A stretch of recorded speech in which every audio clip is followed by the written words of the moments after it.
Oi, pessoal, tudo bem? Vamos para mais uma aula, de saúde coletiva. Hoje nós vamos falar sobre um programa que chama Hiperdia. Então, o que significa Hiperdia? Hiperdia significa um programa que trata dos pacientes com diabetes e hipertensão. Dentro da atenção básica, é tratado sobre esse assunto e sobre esse programa. Em todo o mundo já é consenso que os sistemas nacionais de saúde devem ser baseados na atenção básica, né? Então, todos os programas de saúde, eles devem ser baseados na atenção básica, aonde eles vão saber quais são as necessidades básicas maiores da população para ser buscadas e serem tratadas. Então, a atenção básica é ao mesmo tempo um nível de atenção e uma proposta de estrutura para a organização de um sistema de saúde que melhore as condições de saúde da população. Então, a atenção básica ela garante o acesso universal e em tempo oportuno, ou seja, em tempo hábil, né, para que as pessoas possam procurar esse serviço, possam ser atendidas e possam ser tratadas e encaminhadas para todos os serviços que houver necessidade perante aquele problema de saúde que ela apresenta naquele momento. Então, qual é a importância da atenção básica dentro de um programa de saúde? Quando eu falo em atenção básica, gente, eu falo em posto de saúde, eu falo em PSF, falo em UPA, né? Porque o paciente lá também é atendido e é encaminhado para o PSF ou para as unidades básicas, né? Enfim, é todo aquele programa e toda aquela atenção que é dada ao paciente para que ele encontre uma saída para o problema dele, ou seja, para a doença que ele está apresentando naquele momento. Então, se eu tiver uma atenção básica bem feita, bem programada, bem efetiva, eu vou ter uma menor mortalidade infantil, uma mortalidade precoce, assim, exceto em causas externas, por exemplo. Então, eu vou ter uma mortalidade onde as pessoas não vão morrer assim, muito antecipadamente, vamos dizer assim. Então, a pessoa tem um diabetes, tem uma hipertensão, ela procura o posto de saúde, é tratada. Então, essa mortalidade por doenças que são decorrentes de hipertensão e diabetes, elas são evitadas, né? Diminui a mortalidade por doenças vasculares também, é óbvio, né? Porque se a pessoa ela é diabética ou hipertensa, se ela é tratada a tempo, ela tem uma chance bem menor de adquirir uma doença cardiovascular. Diminuição das internações, né? E tem uma maior expectativa de vida, precisão nos diagnósticos, adesão aos tratamentos indicados e uma satisfação desses usuários do sistema de saúde. Eu tenho uma maior chance de reduzir as desigualdades sociais e um melhor reconhecimento dos problemas e das necessidades de saúde das pessoas. Então, vejam bem quantas coisas eu evito e eu melhoro, tendo como base a atenção básica na vida das pessoas ou dos pacientes, né?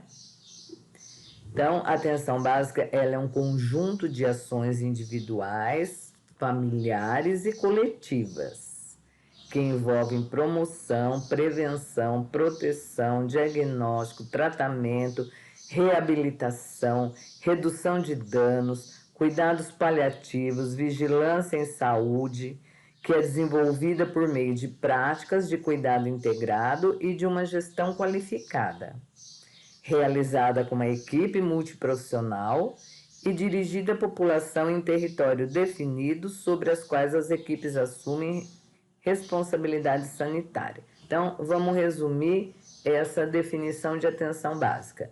Então, prestem bem atenção, ela é um conjunto de ações de saúde individuais, familiares e coletivas. Por que quando eu digo isso? Então, a pessoa tem que querer se cuidar, os familiares, eles são, o paciente é o protagonista da situação, né? Os familiares, eles têm que colaborar para esse tratamento, ajudar essa pessoa a se cuidar. E coletivas, quando eu digo coletivas aqui, é a equipe de multiprofissionais que vão estar envolvidos nessas ações, né? Para prevenir, para orientar e para direcionar o tratamento desse paciente. Então, quando eu falo em atenção básica, eu falo em equipe de multiprofissionais, falo no paciente e falo também na família dele, que a família também tem que participar e colaborar para esse tratamento, né? Veja bem, às vezes é uma criança, ela precisa da família, um idoso precisa muito da família e o meio termo da idade também precisa muito da família e muito da atenção dos familiares, né? Então, em todos os momentos, as pessoas precisam uma das outras para que elas consigam desenvolver essa atenção básica e consigam preservar a saúde, né, das pessoas. Teve algumas mudanças, então, dentro dessa saúde, né, para que melhorasse cada vez mais esse atendimento. Então, temos a estratégia da saúde da família, né, que vocês sabem que é o PSF, que ele faz visita na casa dos pacientes, que eles orientam a tomar medicação, que eles vão ver como que a família está, se está tudo bem, né? Os agentes comunitários que trabalham conjuntamente aqui na estratégia da saúde da família, a integração da saúde básica com a vigilância epidemiológica, a oferta nacional de serviços essenciais e ampliados, gerente de atenção básica e um núcleo ampliado de saúde da família e atenção básica, que é chamado de NASF. Então, nós temos assim, dentro desse Programa Nacional de Atenção Básica, nós temos todos esses departamentos e esses programas envolvidos dentro desse programa maior, tá? Então, nós temos o Telesaúde, Estratégia da Saúde da Família, Mais Médicos, o NAFES, a Academia de Saúde, o Programa de Atenção à Criança, à Mulher, ao Idoso. Então, é uma mega estrutura para que aconteça esse cuidado dentro da atenção básica com os pacientes que precisam utilizar esse serviço. Então, até agora, então, a gente falou, né, sobre a atenção básica, a necessidade de ter atenção básica, as pessoas que estão envolvidas nesse atendimento da atenção básica, né, e quando eu tenho uma atenção básica bem feita, bem elaborada, eu tenho, obviamente, um resultado satisfatório. Então, agora a gente vai entrar um pouco mais no programa. Então, o Hiperdia é um programa de hipertensão e diabetes, que ele previne as doenças cardiovasculares. Então, quando eu falo nessa prevenção, eu estou falando em prevenção, qualidade de vida, então ela evita a institucionalização e os gastos. O que é institucionalização? São as internações e um gasto maior, né, que poderia ter com a pessoa durante um tratamento internado. Fora que sim, né, gente, a internação, ela nunca é uma coisa muito boa para a pessoa, tira ela do ambiente familiar. Tem pessoas idosas que, assim, vamos dizer, entre as, ficam até mais doentes quando elas estão internadas do que quando elas fazem um tratamento em casa, né? Então, o Hiperdia é um sistema de cadastramento, de acompanhamento de hipertensos e diabéticos. Ele destina-se ao cadastramento e acompanhamento desses portadores dessas patologias, né, na rede ambulatorial do SUS, permitindo gerar informação para aquisição, dispensação e distribuição de medicamentos de forma regular e sistemática a todos os pacientes cadastrados. Então, a pessoa, ou ela é diabética, ou ela é hipertensa, ou ela é diabética e hipertensa, ela entra dentro desse programa chamado Hiperdia, aonde ela vai ter as consultas agendadas, o atendimento médico, os exames laboratoriais que ela precisa vão ser feitos, né? E a dispensação da medicação que ela precisa utilizar, ela também vai receber. Então, quais são os benefícios? A orientação dentro de dados epidemiológicos, né? Que vai beneficiar esse tratamento. E as funções do Hiperdia é cadastrar e acompanhar, gerar informações, dar acesso ao público, alimentando um cadastro que chama CadSUS, né? Então, as pessoas que elas fazem parte desse programa, elas são cadastradas dentro desse programa que é Hiperdia, que existe no Ministério da Saúde, e a partir desse momento elas têm direito a todo esse tratamento gratuito.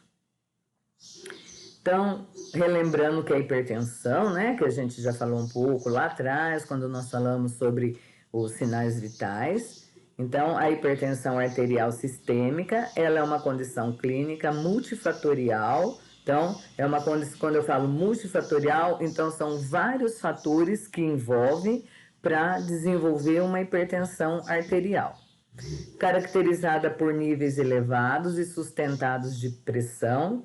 Uma pressão de 14/9 ainda é uma pressão normal, mas se ela for persistente, ela já entra dentro do programa Hiperdia, tá? A tabela atualizada de hipertensão. Então, eu coloquei essa tabela aqui para vocês terem, para vocês estarem consultando sempre que precisar. Então, a normal é 12/8, uma pré-hipertensão seria de 121/81, 139/89 e assim por diante. Então, quanto maior até a mínima, né, gente, mais perigoso se torna essa hipertensão para essa pessoa. Então, tá aqui a tabela. Essa tabela eu já dei para vocês lá na Técnicas Básicas e tô repetindo aqui, tá? O rastreamento da hipertensão. Então, como que eu faço esse rastreamento para diagnosticar que essa pessoa é hipertensa? Então, todo adulto com 18 anos ou mais que vier à unidade básica de saúde para consulta, para atividades educativas, procedimentos e outros, e não tiver registro no prontuário de ao menos uma verificação de PA nos últimos 2 anos, deverá tê-la verificada e registrada. Então, todo mundo que tem um prontuário no posto de saúde deverá ter uma pressão arterial registrada, né? Porque vocês sabem que em todos os tipos de atendimento, o nosso primeiro atendimento é verificar os sinais vitais. Como que eu faço o diagnóstico dessa hipertensão? Então, consiste numa média aritmética maior ou igual a 140/90, verificada em pelo menos 3 dias diferentes, com intervalos mínimos de 1 semana entre as medidas, ou seja, soma-se a média das medidas do primeiro dia mais as 2 medidas subsequentes e divide por 3, tá? Então, assim, eu tenho que verificar pelo menos 3 dias a pressão desse paciente em horários diferentes, tá? Se ele mantiver esse 140/90/100, ele caracteriza um paciente hipertenso, tá? E ele entra dentro do programa Hiperdia. Tratamento não medicamentoso da hipertensão. Mudanças no estilo de vida, diminuição do tabaco, prática de atividade física, redução do consumo de álcool, substituição dos anticoncepcionais orais e controle de peso. Então, o tratamento começa por esses itens aqui, tá? Se, vamos supor, a pessoa ela é sedentária e ela tem um sobrepeso. Então, durante um mês, por exemplo, né, o médico vai orientar para que ela faça exercícios físicos, para que ela melhore essa alimentação dela e retorne numa consulta ou com ele ou com o enfermeiro da unidade para ver qual é a modificação que teve nessa pressão. Se não teve nenhuma modificação, isto é, se essa pressão não cedeu nem um pouquinho, aí ele vai entrar com tratamento medicamentoso. Assim é para o fumante, assim é para o alcoolista, né? Assim para a mulher que toma anticoncepcional, porque vocês sabem que às vezes o anticoncepcional ele altera a pressão arterial da mulher, né? Então, quem toma anticoncepcional precisa também ficar atento quanto a isso. O tratamento medicamentoso, né? Então, a decisão de quando iniciar a medicação antihipertensiva deve ser considerada avaliando a preferência da pessoa, o seu grau de motivação para o estilo de vida, os níveis pressóricos e o risco cardiovascular. Então, o médico vai avaliar tudo isso aí, tá? Ele tem que ser motivado a tomar a medicação, ele tem que mudar o estilo de vida dele, tá? Ele tem que ter um nível pressórico, ou seja, uma pressão arterial considerável, para que esse risco cardiovascular diminua e para que ele faça um bom uso da medicação. Porque às vezes, gente, a pessoa ela toma a medicação, dá uma melhoradinha na pressão, ela para de tomar. Então não é assim que funciona. Se melhorou a pressão, é sinal que o remédio está fazendo efeito e ela tem que continuar, tá?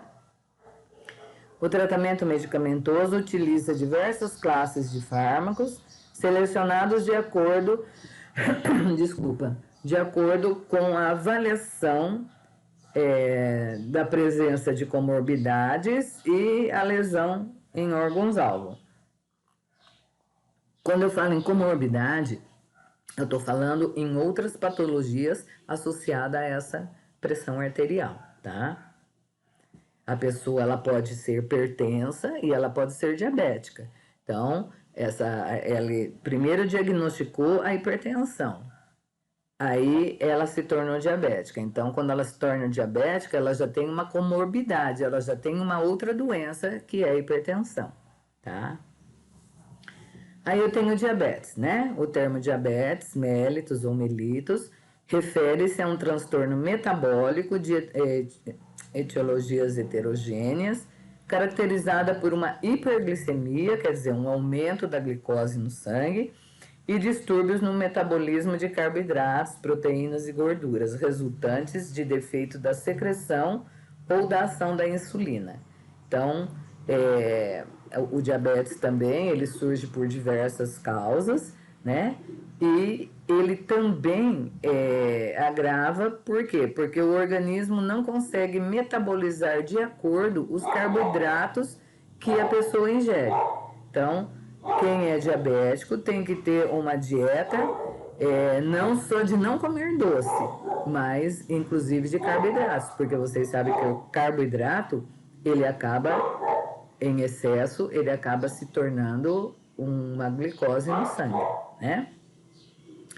Então, qual é o critério para rastreamento do diabetes em adultos assintomáticos? Então, vamos supor, eu tenho alguém na minha família que é diabético. Então, a partir disso, eu tenho que tomar um cuidado especial com os demais, tá? Então, observar excesso de peso, história do pai e da mãe com diabetes, a própria hipertensão arterial, né? A história de diabetes gestacional, porque às vezes a mulher desenvolve um diabetes gestacional, mas já estou dizendo, durante a gravidez e depois desaparece.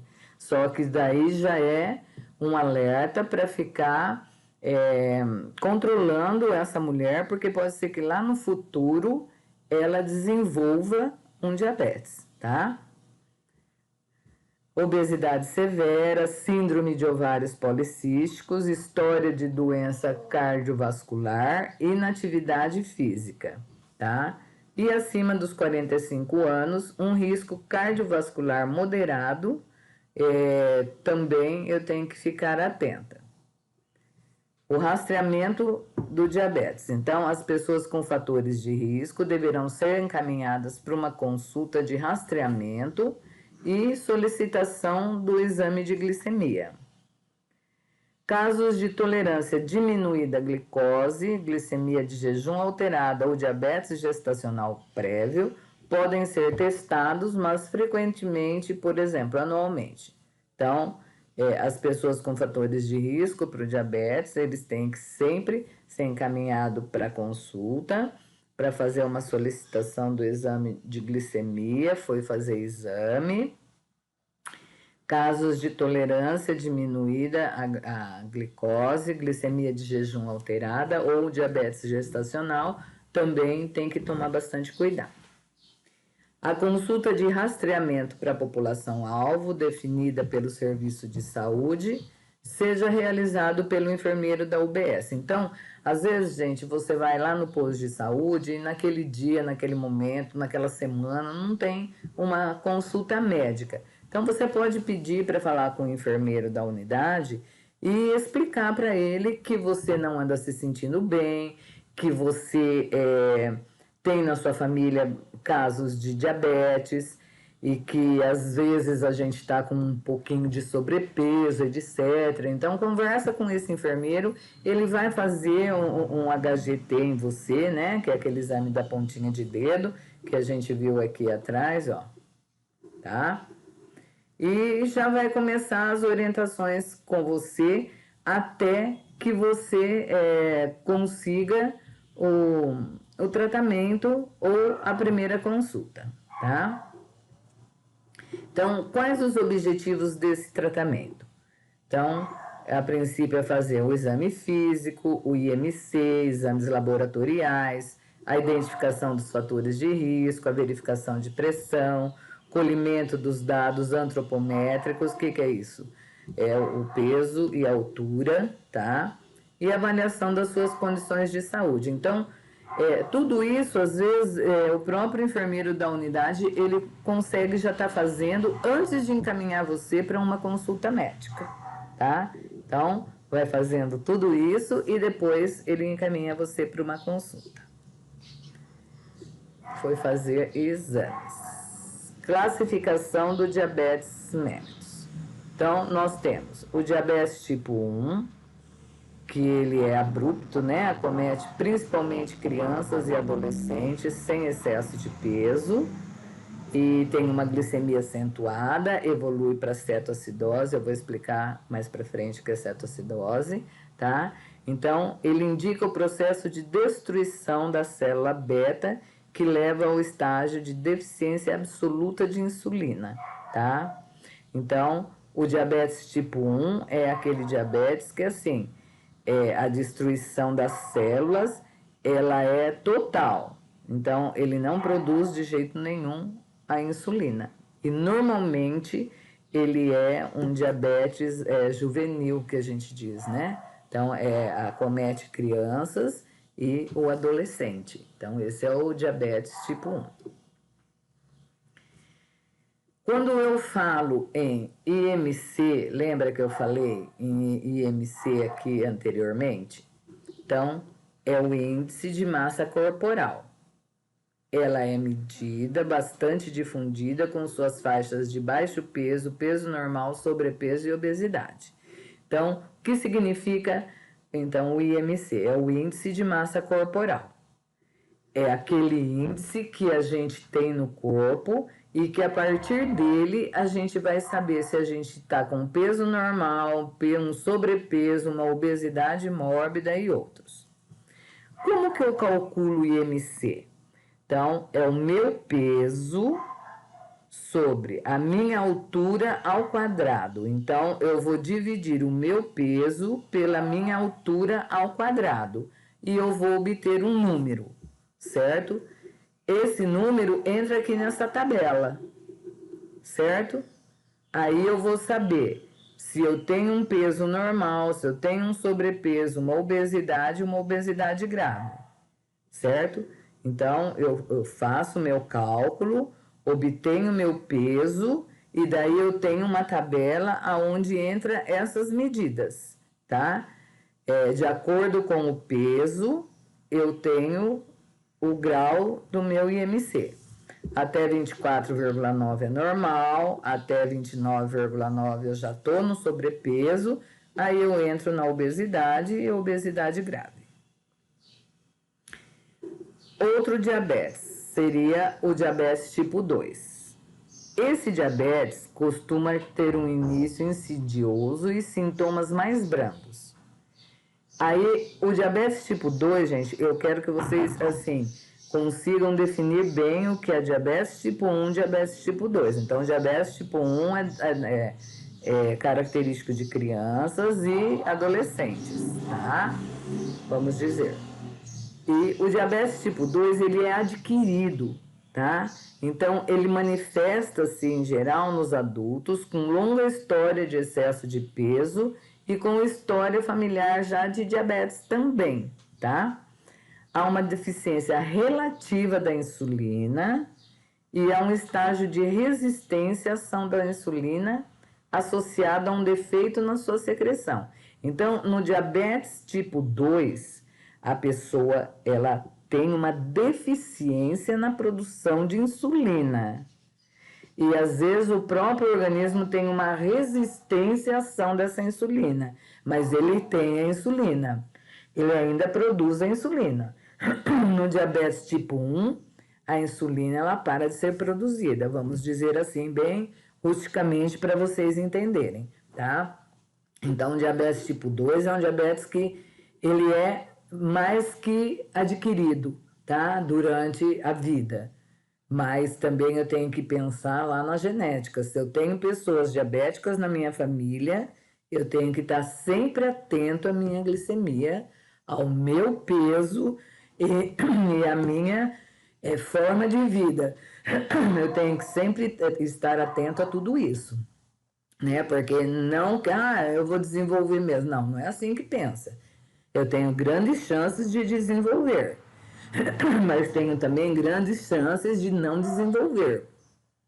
E se desenvolver o diabetes, eu tenho grandes chances de fazer um tratamento produtivo e efetivo, né? Então, não é uma coisa que eu vou me entregar, correto? Quando eu falo em cetoacidose, então aqui no diabetes tipo 2, a cetoacidose ela é rara, tá? O paciente só entra numa cetoacidose diabética no tipo 2 se ele tiver assim uma infecção muito grave no organismo, um estresse muito grave, tá? Mas não é comum, muito comum acontecer no diabetes tipo 2 a cetoacidose. No diabetes tipo 1 é bastante frequente acontecer a cetoacidose porque o próprio organismo já não produz mais a insulina, tá? Então, o que seria essa cetoacidose? Ela é uma emergência médica e acontece quando os níveis de açúcar no sangue do paciente diabético encontram-se muito altos e estão acompanhados do aumento da quantidade de cetonas no sangue também. Então, quando eu falo em cetoacidose, eu já falo numa emergência médica e os níveis de açúcar estão altíssimos, tipo assim, 400, 500 de açúcar, tá? Então, o paciente entra numa cetoacidose diabética, porque esse organismo dele, ele tá, vamos dizer, envenenado pelo açúcar, tá? O que são cetonas, né? Então, eu disse aqui que dentro dessa situação emergencial, o paciente tem uma quantidade grande de cetonas no sangue. Então, as cetonas são substâncias produzidas pelo corpo quando há falta de insulina e esse corpo não é capaz de reagir. Então, ele não é capaz de utilizar a glicose como fonte de energia. Então, em vez disso, ele começa a utilizar a gordura. O corpo produz cetonas por utilizar a gordura quando a glicose no sangue desce, tá? Então, voltando aqui, né, repetindo que a emergência diabética é quando os níveis de açúcar no sangue do paciente diabético estão altíssimos.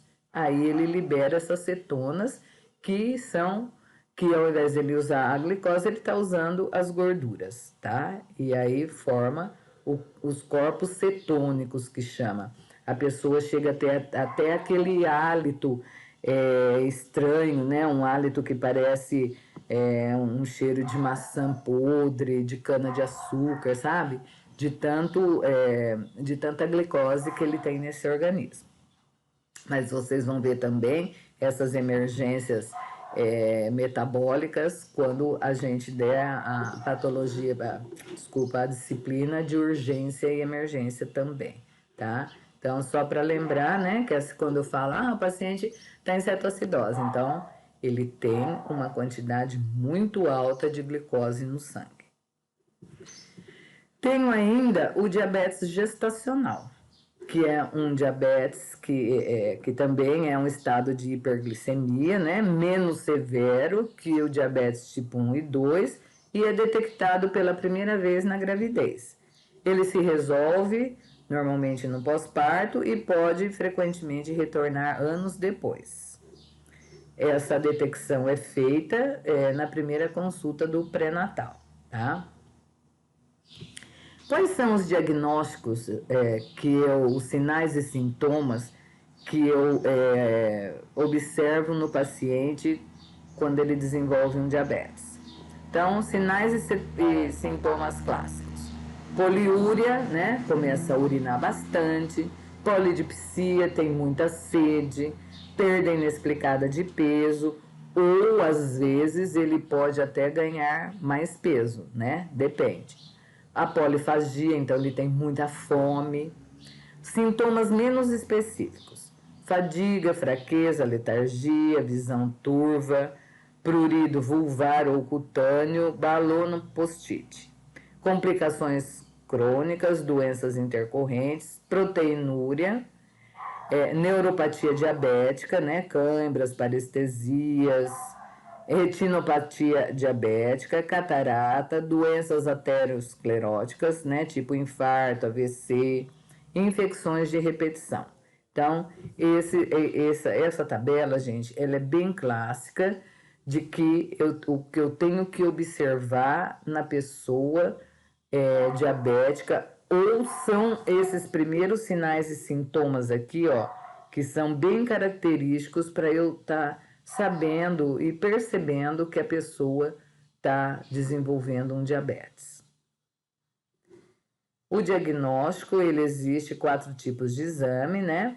Que é a glicemia normal, né? Que faz muitas vezes sem jejum, a glicemia de jejum, o teste de tolerância à glicose e, em alguns casos, a hemoglobina glicada, que ela nos dá, assim, uma certeza da pessoa ser diabética ou não, né? O resultado dessa hemoglobina glicada é que dá ao médico a certeza de que a pessoa é diabética mesmo ou não, né? Porque às vezes a pessoa começa a desenvolver um pré-diabetes e ela vai corrigindo isso ao decorrer do tratamento. Mas de acordo com o resultado da hemoglobina glicada, ele vai ter certeza se o paciente é ou não diabético. Alguns aspectos relevantes da clínica da pessoa com diabetes, então eu tenho que fazer toda uma história dessa pessoa, tá? Então, a identificação dela, a história atual, a investigação sobre diversos fatores de risco, a história dela anterior, a história dela familiar, o perfil psicossocial, como ela se alimenta, como ela vive, né? Quais são as medicações que ela toma. Então, eu tenho que estar sempre atento a essa história que eu tenho que manter desse paciente, porque esse paciente, como eu já disse, ele vai frequentar o posto de saúde. Por quê? Porque ele já faz parte do programa Hiperdia, né? Que é o programa onde eu vou inserir o diabético e o hipertenso, e para poder fazer o tratamento e dar uma qualidade de vida para ele. Então, essa história clínica aqui eu tenho que fazer com frequência, né? Sempre que ele for no posto de saúde. Alguns aspectos relevantes também da pessoa com diabetes são as medidas antropométricas, né? Que significa que eu tenho sempre que estar controlando o peso dessa pessoa e o IMC dela. A cavidade oral dela tem que ser sempre examinada, porque uma pessoa com diabetes, ela tem, assim, bastante propensão a desenvolver gengivite, problemas odontológicos, candidíase, né? Então, ela é uma pessoa que tem uma predisposição a desenvolver infecções com mais facilidade, né? A medida de PA, sempre tenho que fazer, tanto no hipertenso quanto no diabético, né? A palpação da tireoide, a ausculta cardíaca e pulmonar, isso aqui já entra para o enfermeiro e para o médico, tá? E olha, gente, o exame do pé, né? Quando eu falo exame de fundo de olho, isso aqui já é uma competência do oftalmologista. Então, o paciente com diabetes, ele deve ter, assim, pelo menos uma consulta anual com o oftalmo para fazer o exame de fundo de olho, para ver se esse diabetes está ou não acometendo esse olho dele, tá? Porque o diabetes, ele pode ter uma retinopatia e pode até perder a visão, né? Quando eu falo em exame dos pés, então isso cabe ao enfermeiro, ao médico, ao técnico de enfermagem. Então, observar sempre o pé desse paciente quando ele for na unidade, porque muitas vezes até o próprio técnico de enfermagem que faz algumas observações, principalmente se você trabalhar como agente de saúde lá no PSF, tá? Então, observa se ele tem lesão nesse pé, se ele tem calosidade, porque às vezes desenvolve um calo e esse calo acaba se agravando e virando uma ferida, tá? Se ele tem deformidades, verificar se não tem lesão nas pernas, que é bastante comum ele desenvolver úlceras de perna, né? Vocês já devem ter visto, às vezes tem até algum parente, algum familiar que tenha, tá? E a pulsação, observar sempre o pulso pedioso dessa pessoa também. E dar todas essas orientações para ele. Então, manter sempre esse pé, unhas cortadas, esse pé lixadinho, esse pé hidratado, porque o pé do diabético ele acaba se tornando bastante áspero e seco, tá? Então, incentivar ele a estar usando um creme no pé, a quando lavar, tomar banho, enxugar bem entre os dígitos, né? Então, assim, eu tenho que ter o vão dos meus dedos bem sequinho. Todo mundo tem que ter, o diabético muito mais, para que ele não desenvolva frieira ou outras patologias, porque ele pode desenvolver a frieira, ele pode desenvolver uma ferida ali e pode acabar tendo uma ulceração nesse pé. E aí a cicatrização dele é mais lenta e fica mais difícil de estar tratando. Vocês observem que aqui eu coloquei esse slide, né? E aqui, inclusive, tem uma marca aqui do Facebook no caminho da enfermagem. Eu já coloquei mesmo os slides propositais, por quê? Porque vocês podem estar consultando, tá? Esse link aqui, no caminho da enfermagem, que tem assim, não fala somente desse assunto, desse momento que a gente está tratando, mas ele trata de muitos assuntos e é bastante interessante, certo? Aqui, inclusive, olha, tem um caderno de atenção básica, estratégias para o cuidado da pessoa com doença crônica, obesidade. Vocês podem fazer a pesquisa no Google, tá? Que vocês vão encontrar, assim, uma matéria bastante interessante. Controle glicêmico.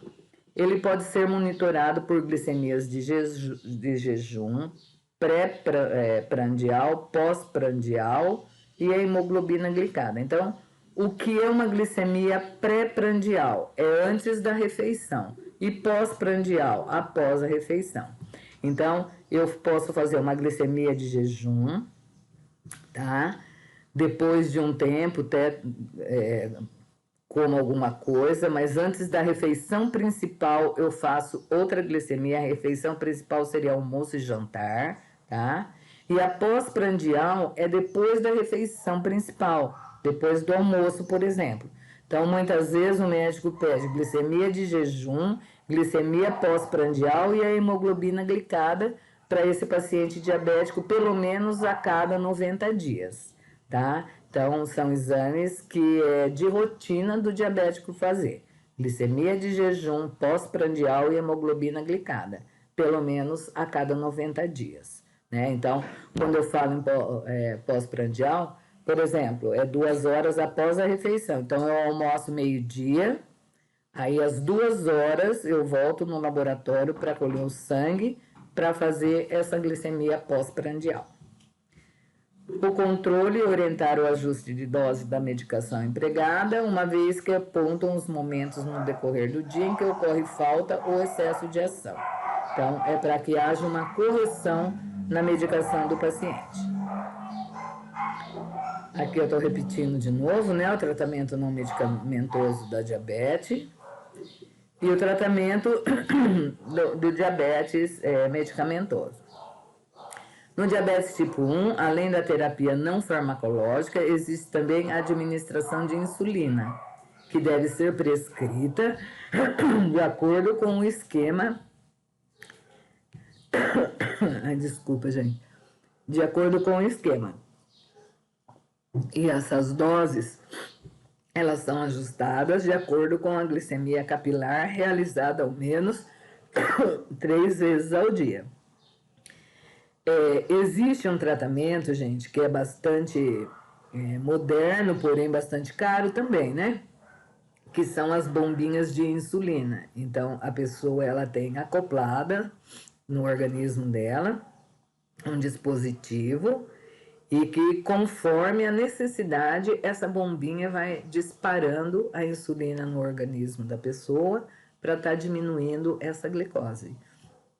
Ela é utilizada bastante no diabetes tipo 1, é extremamente efetivo esse tratamento. Eu tenho uma amiga que ela tem diabetes tipo 1, né? Então, desde os 5 anos de idade foi diagnosticado, sofreu bastante, né?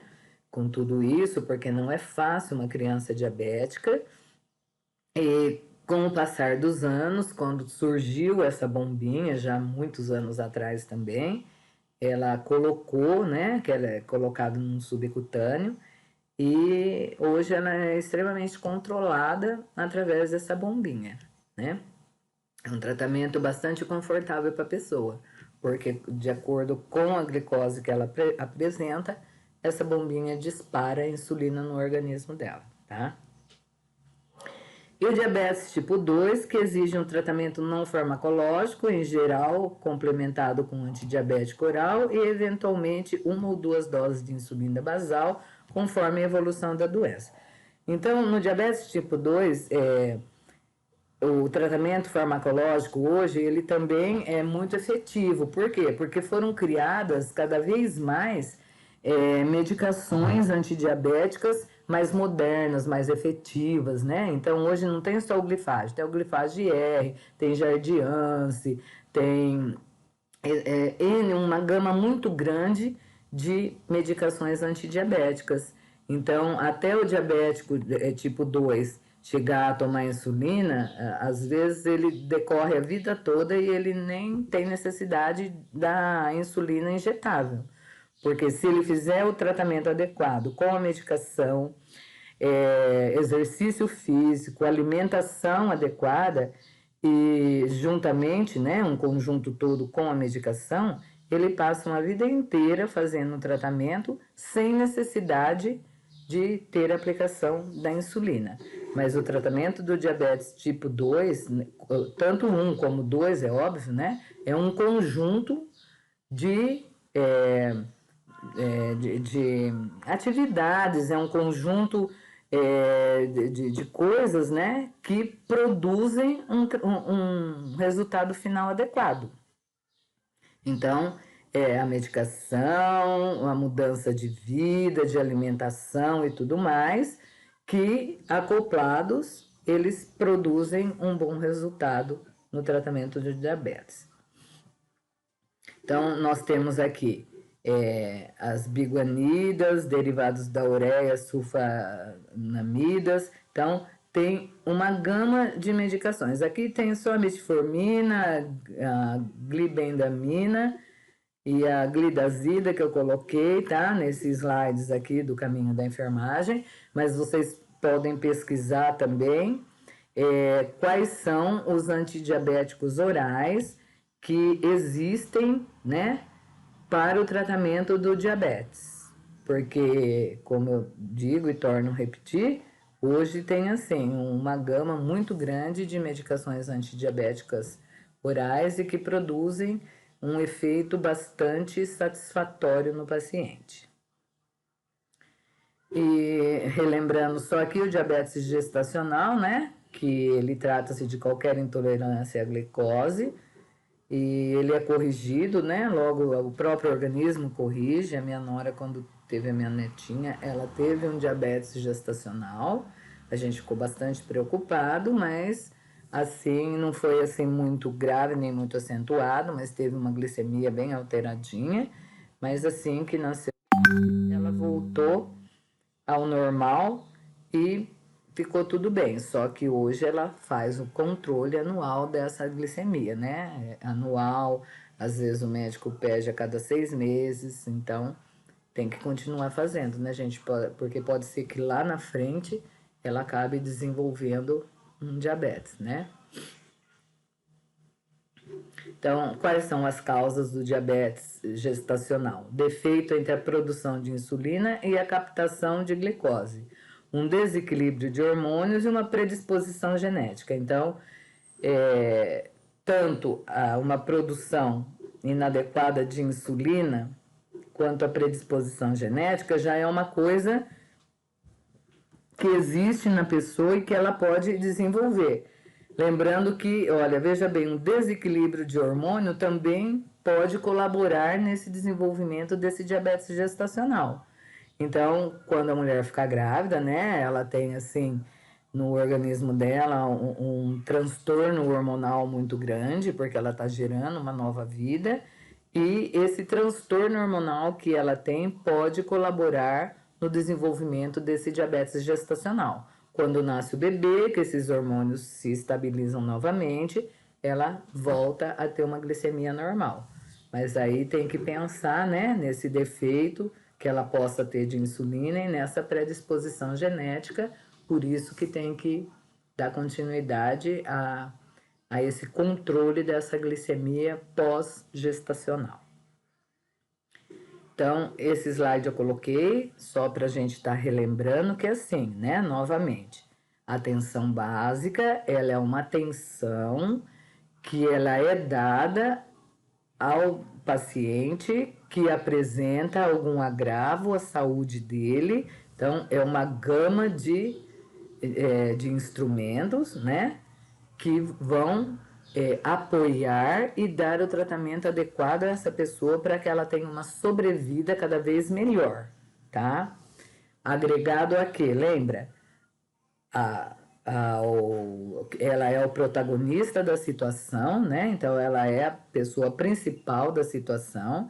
Ela tem que ter o apoio da família e o apoio de multiprofissionais para que ela consiga fazer e desenvolver um bom tratamento e se mantenha bem.